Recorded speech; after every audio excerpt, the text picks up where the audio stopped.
Sorry, it's been a while. Continuing on. The Master Builder.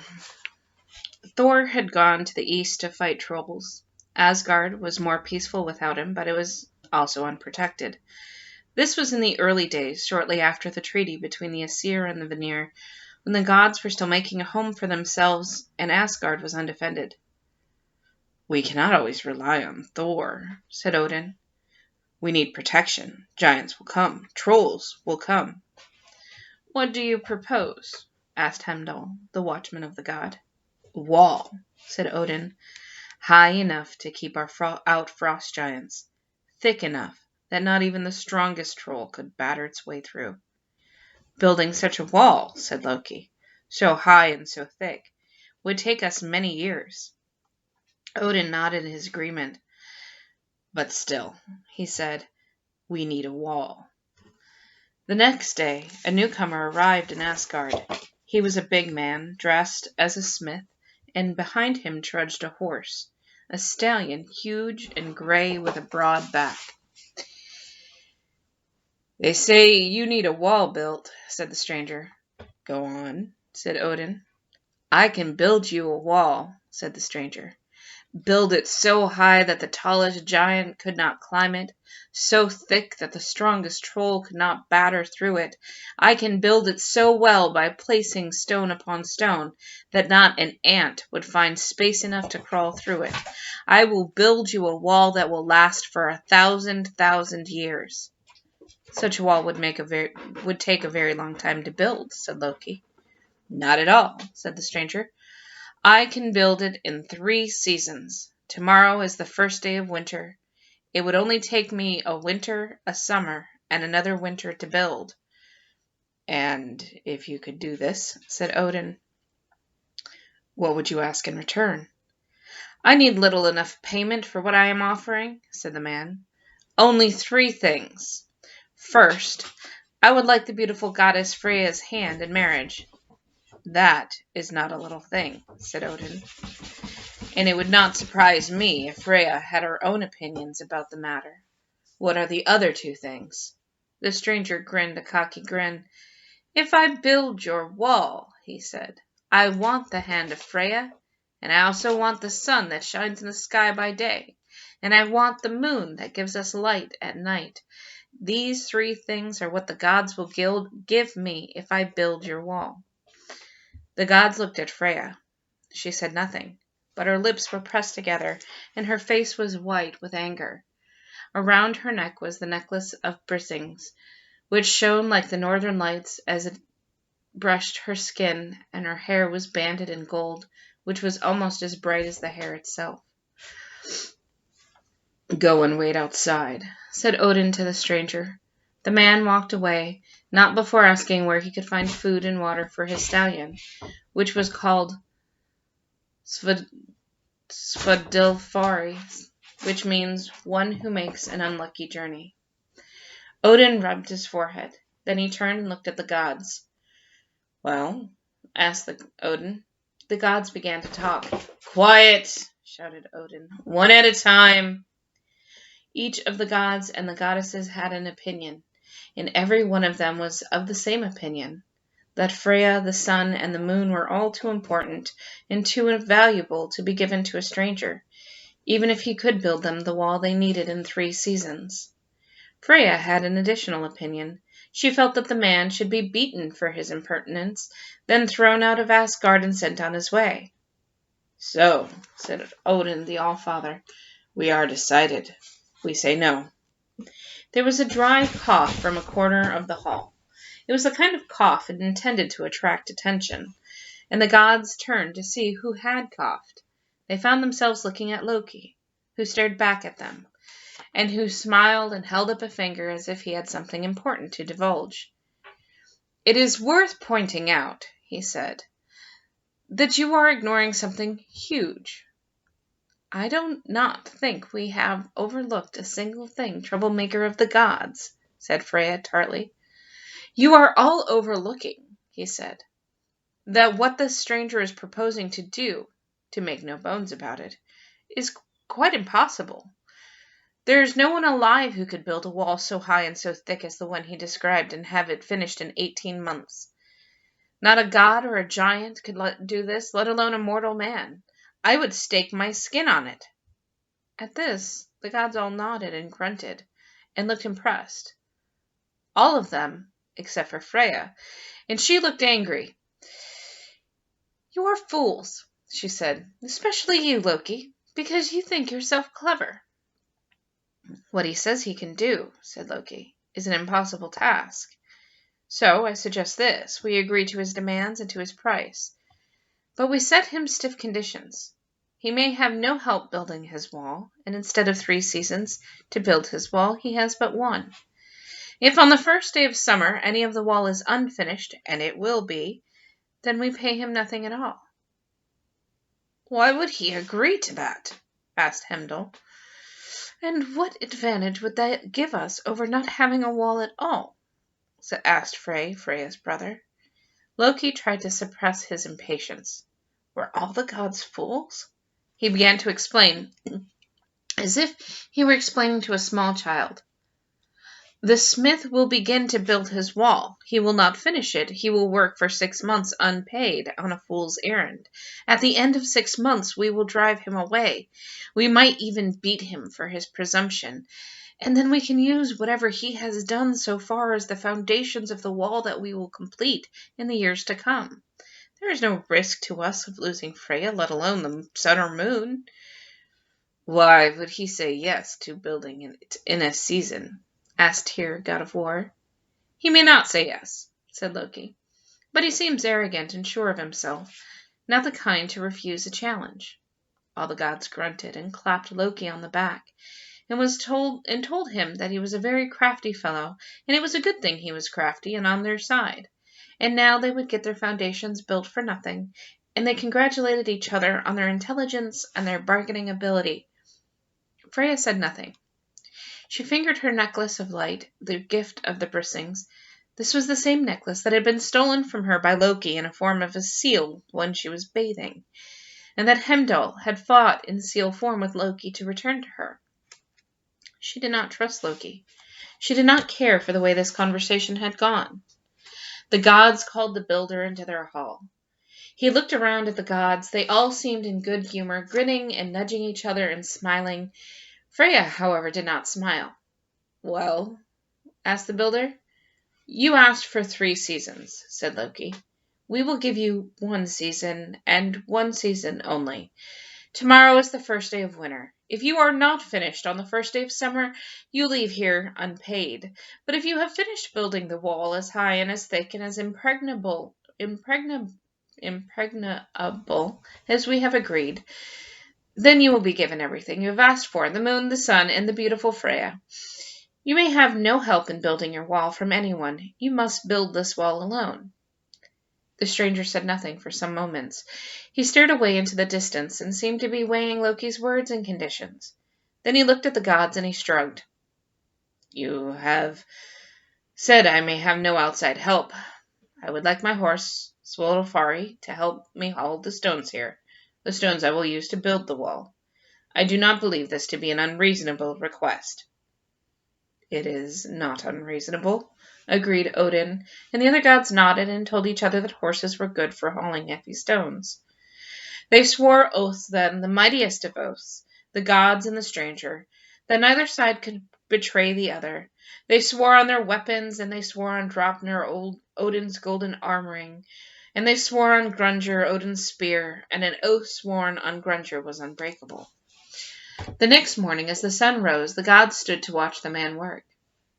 He spat on his hands, and he began to dig the trench in which the first stones would go. "He digs deep," said Heimdall. "He digs fast," said Freya's brother. "Well, yes, obviously he is a mighty digger of ditches and trenches," said Loki grudgingly. "But imagine how many stones he will have to haul here from the mountains. It is one thing to dig a trench. It is another to haul stones many miles unaided, and then to place them, one stone upon the next, so tightly fitted that not an ant could crawl between them, higher than the tallest giant to make a wall." Freya looked at Loki with disgust, but she said nothing. When the sun set, the builder mounted his horse and set off for the mountains to gather his first rocks. The horse dragged an empty stone boat behind it, a low sled that it pulled across the soft earth. The gods watched them leave. The moon was high and pale in the early winter. "He will be back in a week," said Loki. "I'm curious to see how many rocks that horse can haul. It looks strong." The gods went to their feast hall then, and there was such merriment and laughter. But Freya did not laugh.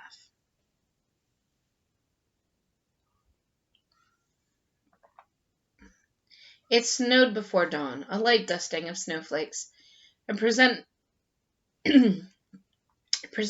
of the deep snows that would come further into the winter.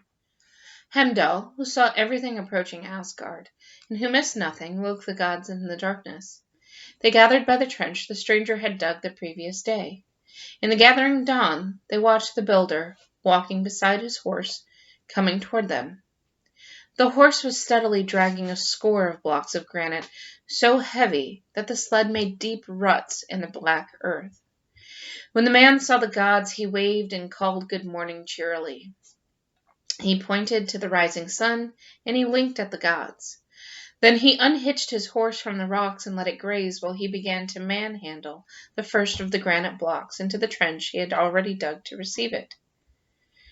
"That horse is indeed strong," said Balder, most beautiful of all Asar. "No normal horse should be able to drag rocks that heavy." "It is stronger than we imagined," said Skisvar the wise. "Ah," said Loki, "the horse will soon tire. This was its first day on the job. It will not be able to haul that many stones every night, and winter is coming. The snows will be deep and thick, the blizzards will be blinding, and the way to the mountain will be difficult. There's nothing to worry about. This is all going according to plan." "I hate you so much," said Freya, who stood unsmiling beside Loki. She walked back to Asgard in the dawn, and did not stay to watch the stranger build the foundations of his wall. Each night the builder and the horse and the empty stone boat left for the mountain. Each morning they returned, with the horse dragging another 20 blocks of granite, each block larger than the tallest man. Each day the wall grew, and by evening it was bigger and more imposing than it had been before. Odin called the gods to him.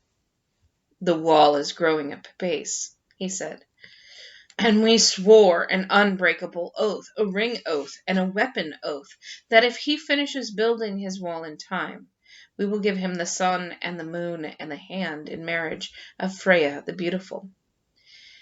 Kvisir the wise said, "No man can do what this master builder is doing. I suspect that he must be something other than a man." "A giant," said Odin. "Perhaps." "If only Thor were here," sighed Balder. "Thor is hammering trolls away in the east," said Odin.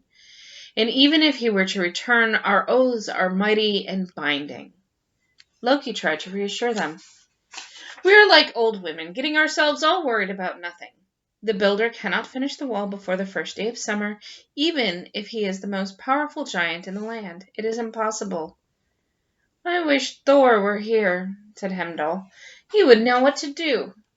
The snows fell, but the deep snow did not stop the wall builder. It did not slow Svardolfari, his horse. The gray stallion pulled his sled, piled high with rocks, through snowdrifts and blizzards, up steep hills and down again through icy gorges. The days began to get longer. Dawn came earlier each morning. The snows began to melt, and the wet mud that was exposed was thick and heavy, the kind of mud that clings to your boots and drags you down. "The horse will never be able to haul those rocks through the mud," said Loki. "They will sink, and he will lose his footing."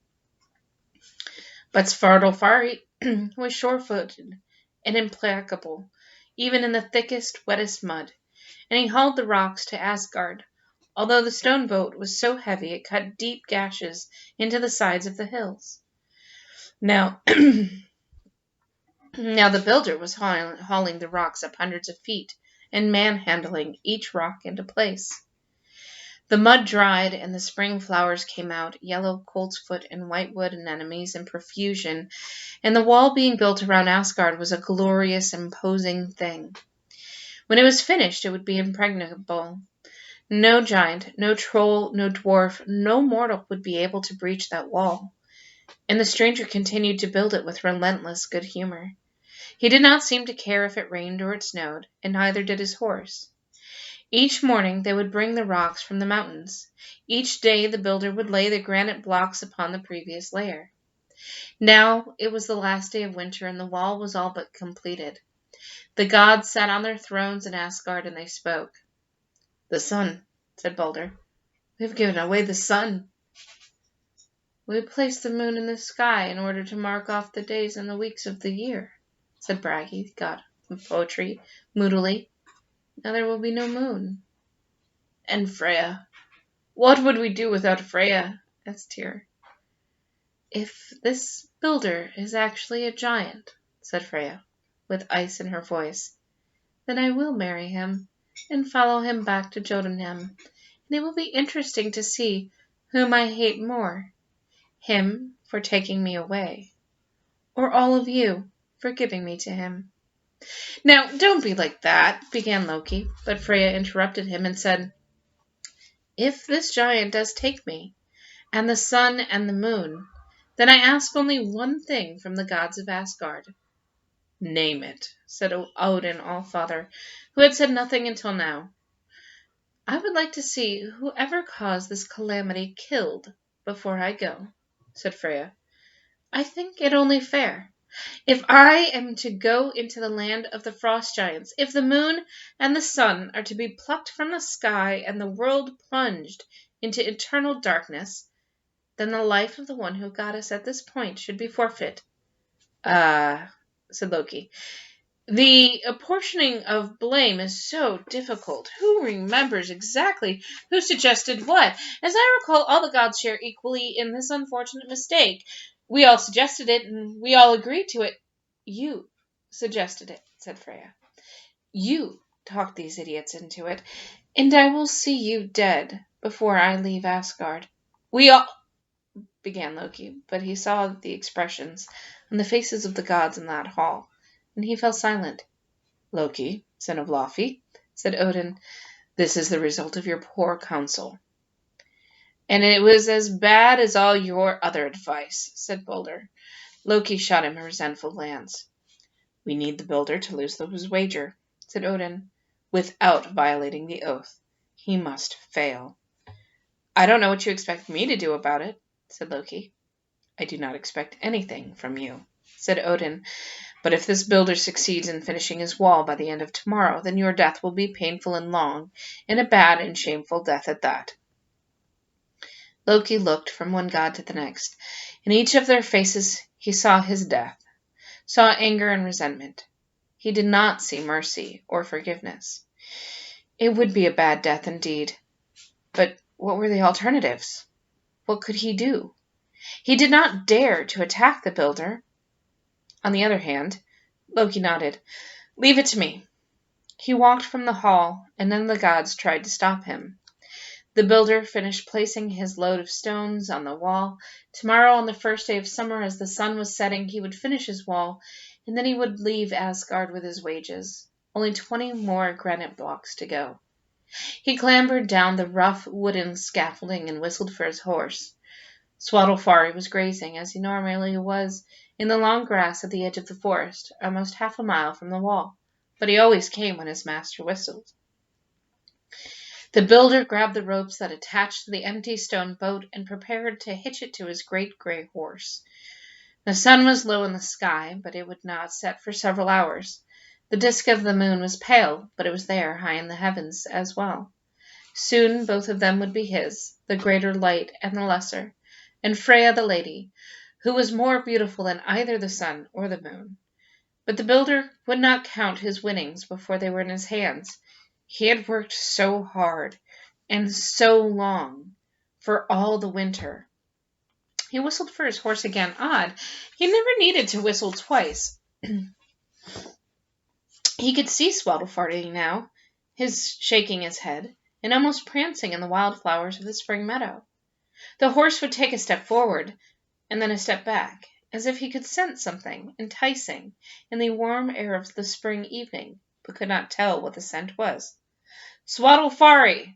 called the builder, and the stallion pricked his ears and moved into a swift canter across the meadow, heading for the builder. The builder watched his horse head toward him, and he felt satisfied. The hoof-beats pounded across the meadow, doubling and redoubling with the echoes that bounced from the high gray granite wall. So for one moment the builder imagined the whole herd of horses was coming toward him. No, thought the builder, just one horse. He shook his head and realized his mistake. Not one horse, not one set of hoof-beats. Two. The other horse was a chestnut mare. The builder knew she was a mare immediately. He did not have to look between her legs. Every line of her, every inch of her, everything about the chestnut was female. Swaddle-fari wheeled as he ran across the meadow. Then he slowed, and reared, and neighed loudly. The chestnut mare ignored him. She stopped running, as if he were not there, and she put her head down, and seemed to be cropping the grass as Swaddle-fari approached her. But when he was within a dozen yards, she began to run from him, a canter that became a gallop, and the gray stallion ran behind her, trying to catch her, always a length or two behind, nipping at her rumpled tail with his teeth, yet always missing. They ran across the meadow together in the creamy golden light at the end of the day. The gray horse and the brown, sweat glistening on their flanks. It was almost a dance. The builder clapped his hands loudly and whistled and called Swaddle-fari's name, but the stallion ignored him. The builder ran out, intending to catch his horse and bring him back to his senses, but the chestnut mare seemed to almost know what he intended, for she slowed and rubbed her ears and mane against the side of the stallion's head, and then ran, as if wolves were after her, toward the edge of the forest. Swaddle-fari ran after her, and in moments they vanished into the shadows of the wood. The builder cursed and spat and waited for his horse to reappear. The shadows lengthened, and Swaddle-fari did not return. The builder returned to his stone boat. He looked into the woods, then he spat on his hands, took hold of the ropes, and began to haul the stone boat across the meadow of grasses and spring flowers toward the mountain quarry. He did not return at dawn. The sun was already high in the sky by the time the builder returned to Asgard, hauling the stone boat behind him. He had 10 stone blocks on the stone boat, all he could manage, and he was hauling and heaving the stone boat and cursing the stones, but with each heave he got closer to the wall.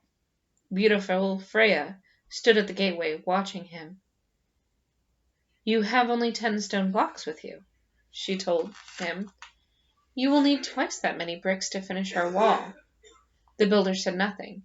He carried on hauling his blocks toward the unfinished gateway, his face a mask. There were no smiles or winks, not any longer. "Thor is returning from the east," Freya told him. "He will be with us soon." The gods of Asgard came out to watch the builder as he hauled the rocks toward the wall. They joined Freya, stood about her protectively.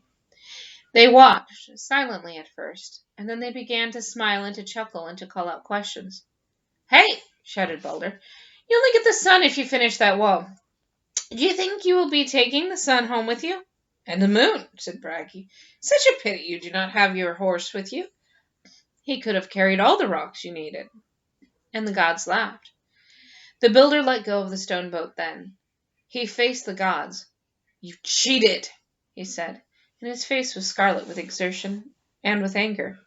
"We have not cheated," said Odin, "no more than you have cheated. Do you think we would have let you build our wall if we had known you were a giant?" The builder picked up a rock one-handed and smashed it against another, breaking the granite block into 2. He turned to the gods, half of the rock in each hand, and now he was 20, 30, 50 feet tall. His face twisted. He no longer looked like the stranger who had arrived in Asgard a season before, placid and even-tempered.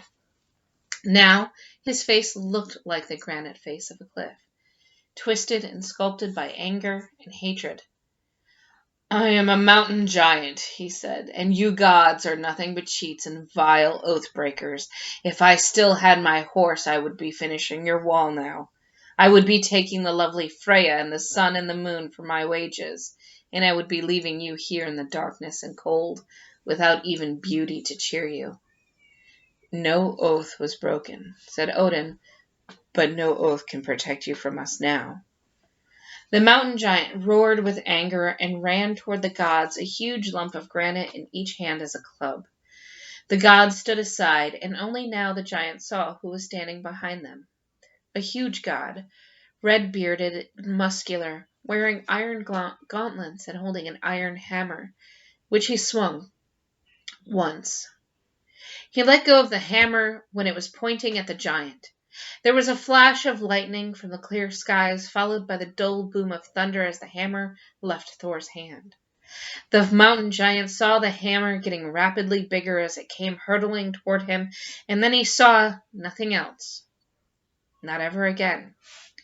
The gods finished building the wall themselves, although it took them many more weeks to cut and haul the last 10 blocks from the quarries high in the mountains, and drag them all the way back to Asgard, and place them in position at the top of the gateway. They were not as well shaped or as well fitted as the blocks the master builder had shaped and placed himself. There were those of the gods who felt that they should have let the giant get even closer to finishing the wall before Thor killed him. Thor said that he appreciated the gods having some fun ready for him when he got home from the east. Strangely, for it was most unlike him, Loki was not around to be praised for his part in luring away the horse Swadalfari. Nobody knew where he was, although there were those who spoke of a magnificent chestnut mare seen on the meadows beneath Asgard. Loki stayed away for the best part of a year, and when he showed up again, he was accompanied by a gray foal.